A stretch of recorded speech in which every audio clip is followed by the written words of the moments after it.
teman MST. Sekarang ini saya lagi di jalan mau menuju ke butiknya teman saya. Teman MST ini adalah seorang desainer hebat banget dan dia tuh masih tetap eksis sampai sekarang. Saya mengenal dia itu dari tahun 90 something lah ya. Which is pertemanan kita sampai saat ini masih terjalin dengan baik. Nah, ini saya lagi mau kayak flashback. Dulu saya sering banget ke butiknya dia untuk fitting baju, terus untuk ngobrol-ngobrol apa sih baju yang cocok buat saya kalau pada saat saya dulu show, saya nyanyi gitu ya. Nah, sekarang ini saya datang ke butiknya itu kurang lebih saya ingin bernostalgia. Saya ingin juga ketemu dengan teman MST ini, teman saya ini, sahabat saya ini. Bagaimana keseruan ceritanya? Ayo ikutin kita.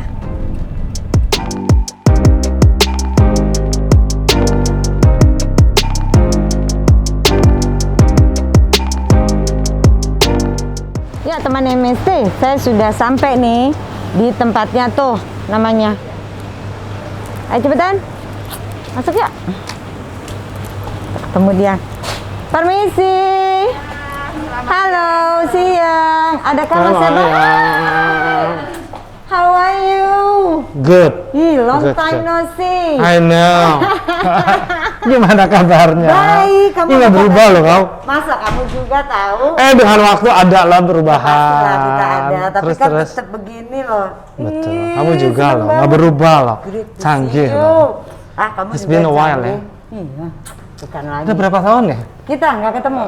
10 tahun lebih loh. 10 tahun lebih loh. Telepon-teleponan doang loh. Emang? Tapi kamu juga beneran loh, nggak berubah loh, malah tambah muda. Asal Oke, sih. aku boleh buka masker ya kita ya.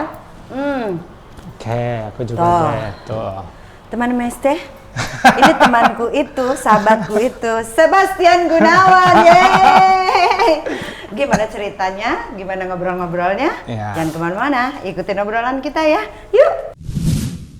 Nih, karya hebatnya dia, seru banget ya. Tuh. Dulu teman MST, aku kalau show, aku tuh kalau nyanyi nggak pakai bajunya Seba, rasanya ada yang kurang gitu. Kayaknya aku nggak hits gitu. Beneran ya kan? Betul, dulu, itu betul. Dulu tuh ya, aku tuh kalau seumpamanya lagi show, kalau nggak pakai desainernya si Seba ini, teman aku ini, ada beberapa sih, tapi yang paling bener-bener ada 2 orang doang sih. Aku dulu tuh kamu sama Sally Kuswanto. Iya. Terus tapi aku punya banyak temen desainer, ada Aji Notonegoro, terus ada banyak deh Bian. Kayaknya kamu juga pakai kok di teman-teman yang lain kan? Iya, pakai. Tapi maksudnya mostly aku tuh lebih seringnya lebih tuh dekat pakai ke kita. Iya, ke koleksinya kamu ya. Ya Iya. Allah, inget zaman itu ya. Ya Allah. Aku kalau inget ya seru banget. Seru sih. Mau show apa gitu kita bisa duduk lama-lama. Maunya yang kayak gimana? Ininya ini gimana? Masih gitu. kayaknya mikirin ya. Iya. Nah, sampai zamannya dulu kan, kalau sekarang udah ada stylist yang ngurusin. Kalau dulu kan dia masih Iya. mau tahu apa harus sampai sekarang ya. loh gua mau tahu. Sampai sekarang ya. Puas hidup lu ya. Iya. Tapi kan maksudnya justru itu yang membuat kita jadi nggak pikun, Seba. Setidak-tidaknya bukannya kita tuh nggak mau apa ya? Mungkin poinnya karena aku nggak mau ngerepotin orang sih kali ya. Iya. Aku lebih seneng apa-apa tuh mandiri gitu. Jadi ya. Nah, kan kamu lebih confidence kan dengan Yes. apa yang kamu udah lihat gitu. Kamu tahu apa yang kamu akan pakai. Dan kamu pun tahu apa yang aku mau pada saat itu, mau bajunya begini. Tetap, pokoknya curve ya, body curve. Kalau sekarang udah nggak mau, ada orang dikit say. Gak lah, masih bisa. Masih bisa kan? Nih. Masih bisa. Teman MST, teman saya ini Sebastian Gunawan ini desainer Indonesia yang luar biasa. Bahkan karyanya dia itu gak cuman bisa bertahan sampai detik ini loh ya, ini desainer Indonesia ini, tapi mengharumkan nama bangsa juga karena desain baju-bajunya dia ini di luar negeri pun juga luar biasa, hebat dia, top banget dia. Dan saya seneng banget sampai saat ini dia masih tetap eksis. Itu banyak loh orang yang mau tahu loh. Iya. Ayo kita lebih dalam. Yuk, ngobrol yuk. Ayo ikutin terus ya.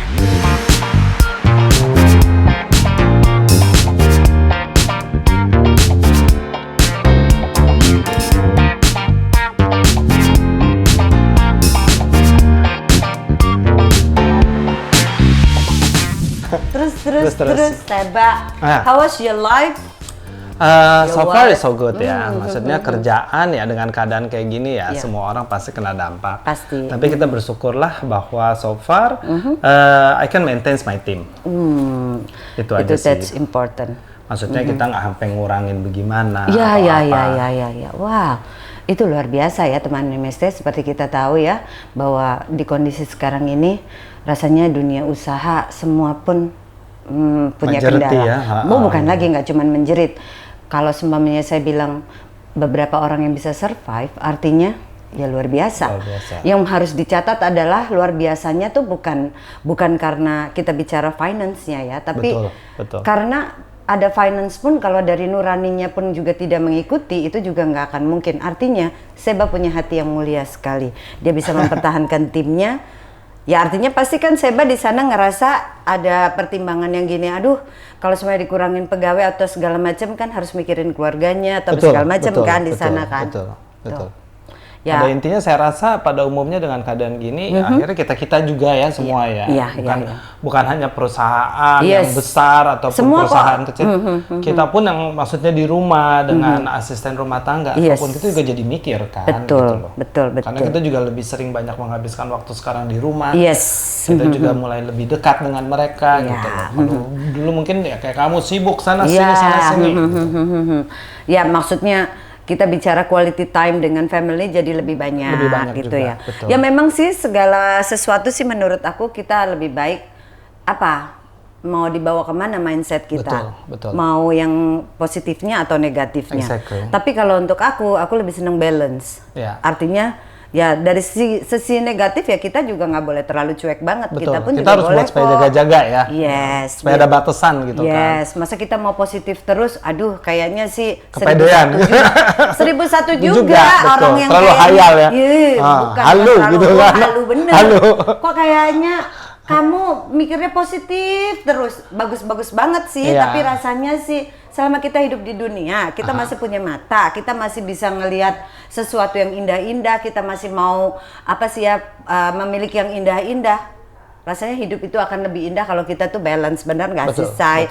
Terus lagi mau ngomong ke ini, desain kamu. Kan kalau aku ngelihat desain kamu tuh selalu spektak ya.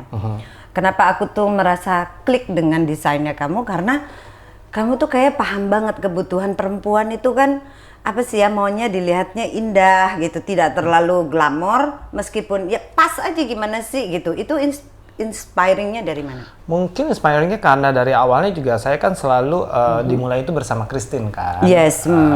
Kita kan duo, jadi selalu ada masukan dari pihak Christine bahwa kadang-kadang ketika kita sebagai lelaki menghayal keindahan seorang wanita, kadang-kadang kita di luar batasan. Karena si wanita itu kan yang ingin memakai dan keberanian itu ada di si wanita itu sendiri. Terutama dulu ya, karena kalau dulu kan belum adanya internet, belum adanya sosial media, jadi norma-norma itu masih lebih, maksudnya ada garisnya. Kalau sekarang kan udah dengan sosial media, internet, semua budaya masuk dengan waktu yang bersamaan dan membuat orang, bukan hanya wanita, pada umumnya membuat manusia itu bisa lebih terbuka pola pikirnya dan bisa lebih berani untuk mencoba. Tapi kalau dulu kan enggak. Benar. Orang masih ada takutnya. Jadi kayaknya sama mungkin boleh aku putus, maaf ya. Karena mungkin juga dulu kayak brand-brand lain pun juga masih limited juga yang masuk ke kita ya di Indonesia ini ya. Terus kalau kayak sekarang kan ya udah dengan online, mau kayak kamu bilang mau brand dari manapun kita bisa dapet. Gitu. Jadi batasan itu semakin hari semakin buyar kalau bagi aku sih. Tapi maksudnya kayak kamu mengalami satu kesulitan nggak bahwa di era kita bicara anggap aja 20 tahun yang lalu dengan yang sekarang gitu, pergeseran fashion itu seperti apa? Pergeseran fashion itu udah pastinya mendingan kita yang bergeser dulu gimana? Kita bergeser keluar kerja gua. Oh gitu ya? Lucu banget, oke banget. Ayo, masuknya enak kan? Masuknya enak. Iya benar. Mari kita geser. Mari kita geser. Lewat mana kita? Kita lewat sini. Teman MST, karena yang akan kita bicarain sedikit serius ya tentang pergeseran fashion ini. Jadi saya benar-benar dibawa ke tempat ruang kerjanya dia. Oke, let's go.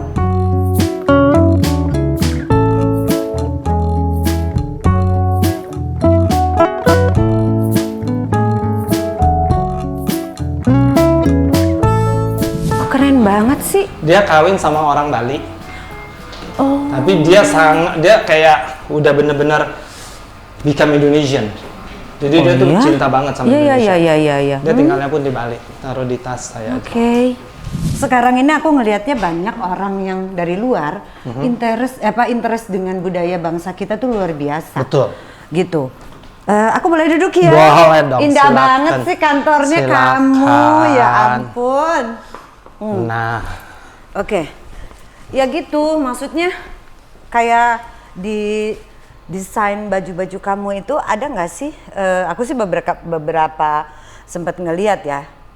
Pernah nggak kamu membuat kayak kamu kan lebih banyak couture gitu ya? Yang lebih kayak ada batik, ada apa ininya? Oh, yang ada tradisionalnya. Oh, pasti ada. Dulu kebetulan saya juga pernah bekerja sama dengan CTI, Cita Tenun Indonesia. Juga dulu waktu Batik Submit, juga dulu saya juga pernah membuat koleksi batik, terus membuat koleksi dari tenun, tenun Garut, aku bikin, aku kembangkan. Terus ada juga tenun Jambi, sampai kita showin di New York pada saat itu, dan tenun Garut di Tokyo. Saya bilang, oh iya, dan mereka pasti sangat-sangat apresiasi mereka luar biasa ya, appreciate banget pasti dengan ininya kamu ya. Iya sih.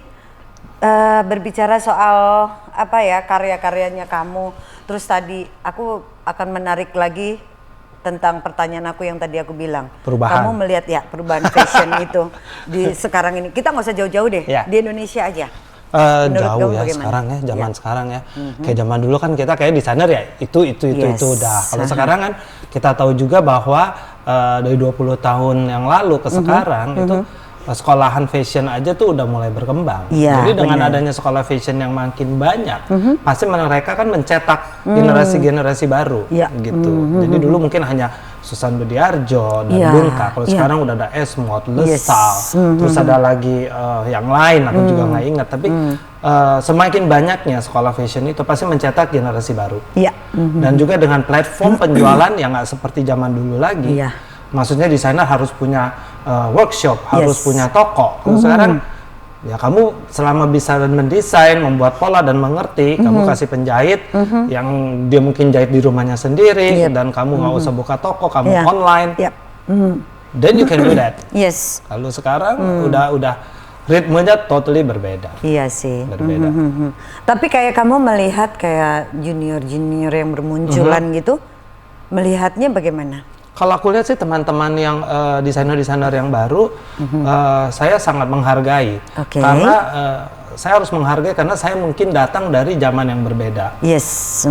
Saya pun coba mengerti di zamannya mereka sekarang. Bagi kita mungkin dulu bisa lebih sombong. Oh dulu lebih sulit. Kita harus punya ini, punya itu. Kita mesti punya toko, kita punya ini. Tapi mereka sekarang kan enggak. Tapi bagi saya kalau saya lihat mereka juga mempunyai kesulitannya sendiri dengan nggak punya tempat untuk showing off their product gitu loh. Artinya effort mereka lebih ya. Justru dari situ ada satu hal yang bisa kita ngelihatnya malah salut gitu. Mereka bisa survive dengan keadaan yang seperti itu, dan mungkin dengan memang sih di era sekarang ini teman MST memang kita harus benar-benar bisa jeli melihat peluang bisnis, juga kita harus bisa jeli menyikapi keadaan di sekitar kita gitu. Jadi kalau menurut saya dari obrolan yang saya barusan obrolin sama teman saya Seba ini, saya melihatnya dia luar biasa. Meskipun dia senior, meskipun dia hebat, tapi dia masih tetap respect dengan anak-anak muda gitu, desainer baru. Kadang-kadang kan ada orang yang merasa bahwa ini pancingan aja sih sebetulnya, bagaimana sih seorang Seba gitu melihat bahwa sekarang ini perkembangan fashion yang seperti ini dan bermunculannya desainer muda, ternyata nggak salah ya. Jam terbang itu menentukan orang itu harus seperti apa, dan saya melihat dari Seba tidak pernah berubah. Oke teman MST, kita balik lagi ya, jangan kemana-mana. Terus. Ada anak nggak sih kamu? Ada dong. Berapa? Anakku 1. Umur berapa sekarang? 26. Masya Allah, Seba kelewatan loh. Bahkan ketemu lo belum sama si Christine dong? Udah dong. Belum dong. Udah. Tapi belum married. Udah. Belum. Udah. Married berapa tahun? 93. 92. Oh iya, berarti udah married, cuman memang kita nggak terlalu ini. Iya ya, sama jarang ada di butik ya. Aku lebih ketemu ini sama kamu aja. Iya. Dia always behind. Iya. Tapi oke loh. Aku ngelihatnya makin kesini yang kamu bikin red line-nya aja itu keren. Nah itu red line dia. Oke. Jadi dia tim aja, nah itu dia kembangin. Tapi kalau dia lagi pulang ke sana, nah aku yang lanjutin. Jadi aku harus follow up semuanya dari awal. Ya kayak kita kerjasama lah. Iya. Gitu. Tapi keren loh. Konsep kamu keluarin, begitu kamu lagi balik ke sana, aku udah tahu konsep kamu, ya aku lanjutin. Oke. Gitu. Keren banget sih kolaborasinya. Iya kan? Tapi anak di sini apa? Anak di Milan. Oh oke. Jadi ketemunya biasa dia pulang. Kemarin ini pandemi dia sempat pulang 3 bulan. Terus ya buru-buru karena dia mau graduation buat master degree-nya, dia pulang untuk graduation. Begitu dia udah selesai nggak bisa balik dulu. Karena kan Milan sekarang lagi di lockdown. Iya. Milan lagi worse. Iya lagi ya. Iya, karena dia kebetulan dari Swiss graduation dia langsung dapat kerjaan di Milan dan ya lumayan untuk experience. Ya. Oh, congratulations. Cowok cewek sih? Cewek. Oh ya. Segede apa lihat fotonya? Anakku udah masih kecil. Iya. Mana dia foto? Oh ini. Iya, itu sih waktu fotonya dia masih Allah, iya. Ya ampun. Anakmu udah segede apa? Udah 14 tahun anak gue. Kan gue telat punya anaknya. Iyalah. 35 gue baru punya anak. Lucu banget sih. Ya Allah. Anakku mah udah kayak ini, udah kayak temen. Iyalah pastilah. Karena dari kecil deket ya? Deket. Pasti. Deket. Biasanya kan anak cewek lebih deket ke bapak. Emang. Ya kan? Tapi enggak juga tuh dia sama maminya deket. Iya ya. Nih anakku. Istrimu juga cantik, Seba. Ya Allah, lucu banget. Tuh lihat anaknya, udah jadi anak gadis. Saya ketemu dia. Berarti udah selama ini? Iya. Hah? Dari belum punya anak sampai belum punya udah punya anak segede gini. Oh my goodness. Keterlaluan bener-bener dah. Gitu. Tapi itu tadi teman MST saya bilang ya, nggak ada yang berubah dari Seba, beneran dari saya kenal sampai sekarang. Mungkin kita berdua kalau dia memuji saya nggak berubah, dia juga saya memuji dia nggak berubah. Yang jelas memang kita nggak berubah. Yang berubah cuma umur kita ya. Di atas kertas ya. Iya benar. Tapi kan yang penting kita harus tetap selalu happy, positive thinking ya, bener gak sih? Betul. Seperti kita bahas COVID aja teman MST. Gitu. Terus oke, aku mau tanya, Seba, kamu itu kan kamu ya keluarga terus kamu berkarya juga gitu. Kalau waktu kamu membagi waktu dengan temen, kamu selalu sempetin nggak? Pastinya iya, karena pada akhirnya ya kayak sekarang mau kemana lagi ya? Iya. Ke mall takut. Iya sih. Iya kan. Kita bicara pandemi, ya kalau mau kita bicara pandemi saat ini sih, ya ini kita lumayan susah lah ya. Maksudnya aku lebih seneng kita bicara bahwa seandainya nggak ada pandemi gitu. Kan pasti ya seperti kamu bilang gitu. Jadi apa? Teman lebih banyak kesini atau kamu lebih sering main ke rumah teman? Atau ngumpul di suatu tempat? Imbang, kalau aku imbang. Aku imbang. Aku senang ngumpulin teman di rumah juga. Kalau waktu dulu dan aku juga senang keluar ngumpul dengan teman. Karena bagi saya ya kayak kamu bilang kita mesti imbang kan. Karena kalau kita terlalu nyaman aja kita nggak bisa melihat dunia luar, perkembangan. Dan fashion itu kan bukan hanya busana buat saya. Fashion itu adalah gaya hidup. Nah gaya hidup kan itu bersangkutan dengan semuanya, baik itu ekonomi, budaya, sosial, politik, agama. Itu adalah fashion gitu loh. Bagaimana saya bilang tadi sampai ke ekonomi. Ya sekarang ekonominya lagi seperti apa itu kan bersangkutan dengan fashion. Ketika ekonomi kita turun, fashion kita juga drop, orang juga akan berpenampilannya beda. Cara mereka spending money untuk membeli garment pun juga akan berbeda gitu loh. Kayak kamu bilang, enggak sekarang lagi keadaan kayak gini, gue ngapain beli baju pesta, mending gue beli baju biasa. Betul, karena nggak ada pesta juga ya. Exactly. Nah, itu kan bersangkutan kan. Di dapur masa kita pakai baju baju pesta, Nek. Ya kan? Betul. Nanti kita dibawa ke rumah sakit. Tapi misalnya kejatuh kemana? Iya, bukan lagi suruh rapid ya. Taruh operasi jus buntu. Bukan ada kristal di dalam. Iya juga sih. Nah, jadi gitu. Kadang-kadang juga kan kita perlu ya, apalagi kayak kita sekarang gitu kan, banyak teman-teman juga yang udah lebih mapan. Jadi kita ingin melihat mereka dengan keberhasilan mereka semua. Ada yang buka restoran, ada yang buka toko. Nah, di situ kan kita bisa melihat kan, baik secara interior atau society-nya, orang-orangnya itu ketika mereka bergaul itu seperti apa. Bahasanya kan, bahasa gaulnya mereka kan lain dengan bahasa gaul kita. Jadi ya kita nggak boleh ketinggalan sih. Iya. Wow, benar. Luar biasa ya teman MST. Ternyata Sebastian Gunawan itu melihat fashion dari kacamatanya dia, bahkan bisa jadi dia mengambil inspirasi dari bukan saja cuma dari lifestyle, tapi dari ya apapun yang dia lihat di seputaran dia, dari bentuk pertemanan pun ternyata itu bisa menghadirkan inspirasi. Betul. Seperti itu teman-teman MST, obrolan aku sama teman aku Seba. Terima kasih sudah nonton. Sebelum saya mengakhiri obrolan saya dengan teman saya Seba, jangan lupa subscribe, like, and share, juga komen di Mayang Sari Official. Oke, sampai ketemu di obrolan teman MST yang akan datang. Salam sehat. Terima kasih Seba. Hebat kamu.